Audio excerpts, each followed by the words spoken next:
On est de retour dans le live sur TV Finance. Merci d'être avec nous si vous nous rejoignez. Alors on va se connecter sans plus attendre au marché boursier en Europe, des marchés qui viennent d'ouvrir. Et pour les commenter en direct, retrouvons Eric Seban, trader, formateur et coach. Il est avec nous par Skype. Bienvenue à vous Eric, merci d'être avec nous ce matin pour donner le ton de la séance à Francfort. Alors est-ce que le DAX a encore du carburant pour continuer à grimper vers de nouveaux records, Eric ? Oui, je pense que oui, alors mais modérément, parce que là nous avons atteint lundi 15 800, c'est l'objectif que je vous donnais déjà en avril, qui était celui que je vous disais qu'on pouvait encore atteindre. Mercredi dernier, je vous disais qu'il y a encore un petit peu de possibilité, oui, pour aller chercher 15 800, même si ça peine à y aller, même si le marché est très laborieux. Et je vous donnais comme scénario d'ailleurs un premier retour vers 15 600, 15 500 avant de rebondir vers 15 800. C'est ce qui s'est passé, ce qui confirme bien que, ce que je vous disais aussi, il ne faut pas vendre à découvert. Le marché n'a pas donné encore de signal de vente. Et sur le DAX, c'est bien clair, sur le plan de chartiste, on a une tendance haussière qui est bien installée. Alors certes, je vous l'accorde, elle est laborieuse, je l'ai mentionné la semaine dernière, mais parfois il y a des excès, comme ça s'est passé lundi. Le marché est allé chercher directement 15 800, il est reparti directement en arrière.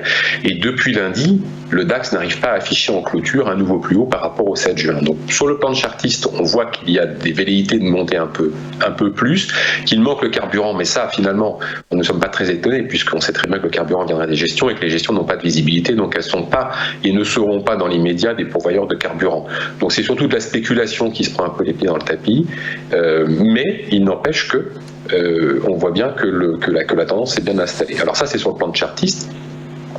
Et en effet, même si 15 800 semble valider l'idée que j'avais émise que ce soit un plus haut temporaire, je pense aussi qu'il y a un petit peu de carburant pour aller à 15 930. Alors du carburant, c'est même pas l'expression que je devrais employer, c'est, je pense sur le plan de chartiste, c'est le niveau qu'on va aller chercher. Alors je ne sais pas si entre 15 800 et 15 900, 930, lequel des deux sera le point haut temporaire, mais je pense que de toute façon le marché a atteint une phase où le point haut temporaire est sans doute là. Alors ça ne veut pas dire qu'il faut vendre, c'est toujours pas le message que je veux envoyer, c'est que pour l'instant ça peut marquer une pause sur ces niveaux.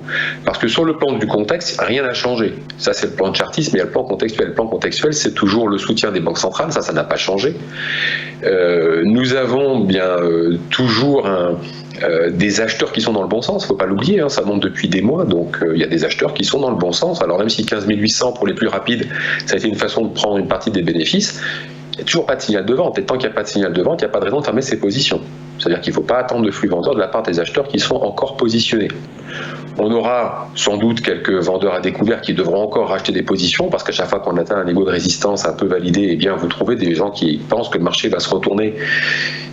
Je pense que ce sont des vendeurs un peu imprudents, parce que tant qu'on n'a pas de signal dans un marché aussi fort que celui-là, et surtout avec un plan contextuel, je vous dis, de mesures qui sont toujours là, le soutien est toujours là, les acheteurs sont toujours en position, vendre ça me paraît un peu hasardeux, donc les vendeurs à découvert un peu imprudents, eux dès que ça va monter d'un cran, ils vont racheter leur position, à part qu'ils coupent leurs pertes.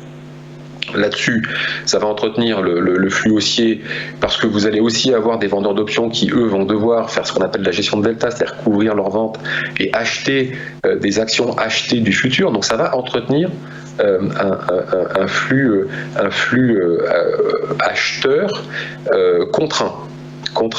Donc vous avez d'un côté les acheteurs qui ne sont pas pressés de sortir, et de l'autre d'autres qui sont contraints et qui techniquement sont obligés d'acheter des indices. Donc ça n'a pas changé. Et si ça n'a pas changé, alors le scénario principal que je vous décris depuis des mois, c'est-à-dire qu'une absence de baisse, et c'est l'impasse, le scénario est basé là-dessus, c'est une absence de baisse avec une hausse modérée.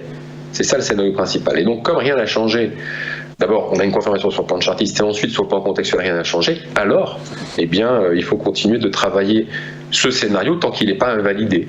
Et ça veut dire donc acheter sur des replis en intraday, essayer de faire un travail d'achat sur repli. C'est pas très facile, je suis d'accord avec vous, mais c'est quand même de cette côté-là qu'il faut aller. Il ne faut pas céder à la tentation de vendre à découvert. Et puis encore plus en swing. Alors là, on le voit, c'est bien plus clair. Sur quelques jours, il peut se passer des mouvements vraiment importants. Donc, essayez de continuer à accompagner la hausse, reste le scénario à privilégier tant qu'il n'est pas invalidé, tant qu'il n'y a pas de signal de vente, il ne faut pas vendre. Très clair, merci à vous Eric Seban d'avoir participé à ce Chrono DAX.